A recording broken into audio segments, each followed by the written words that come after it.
Hello, in this video I'll teach you how to use a do while loop. So already discussed, there are three parts in any loop. First is initialization, then comes updation, then comes condition check. Okay, these are three things which we did for loop as well as while loop. So now this is do while. So let me first show you the syntax. It is do with D and O in small letters. Then we open the loop. So this is the body of the loop. After the body, we close this, and then here we write while, and then we finish it off with a semicolon. Okay, this is important because for and while, in both of them we are not going to use the semicolon at the end. So this is the syntax, this is the body, this is where the statements or the things which you need to repeat again and again, you are going to put it inside the body. So this is the syntax. So where will the initialization part comes? So initialization will do before the keyword do. Let me initialize a variable int I equal to 1. Okay, there's one more very important thing in do while loop which other loops like for and while does not give us. So I will tell you in some time. So let's say I is 1. Now next part is updation we will do inside the body. So let's say I plus plus. Okay, so the condition we'll put inside this while.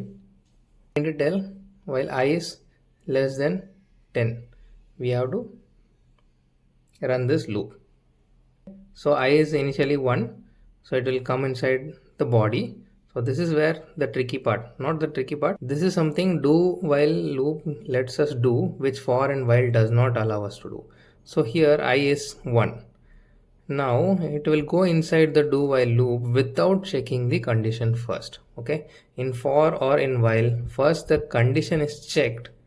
Okay, the condition is checked only if it is true, we are going to enter inside the loop in for and while.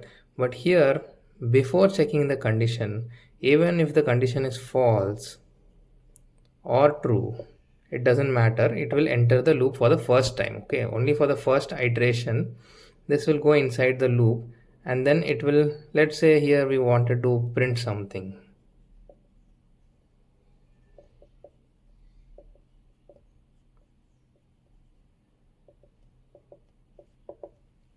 So let's say we are going to print here. So this hello will be printed. Then only it is going to update. So now I will become 2. After I has become 2, now only it is going to the checking part or the condition checking part, and it will verify if it is true or false. So if it is true, it is going to again enter into the do while loop and then print hello. Okay, let's say I was initialized as 1 and the condition says I should be greater than 10. In this case, if it was a for loop or a while loop, if I was initialized as 1 and if the condition says I should be greater than 10, both the for loop and the do while will not execute because first the condition is checked before entering to the body of the for and while.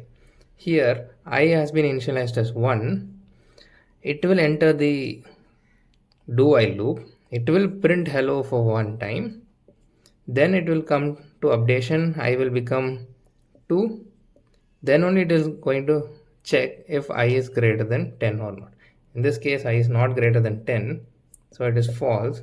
So the second iteration will not happen. So it is going to print hello for once even if the condition is false for the first time. So this is something do while loop will allow us to do. So where can you use this?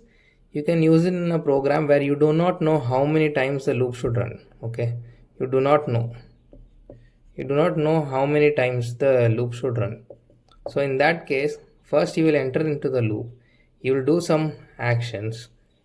Depending upon the action, you can decide whether this loop should run more number of times or not. So I hope you learned something from this video. If you learned something from this video, please leave a like and consider subscribing to my channel. Thank you.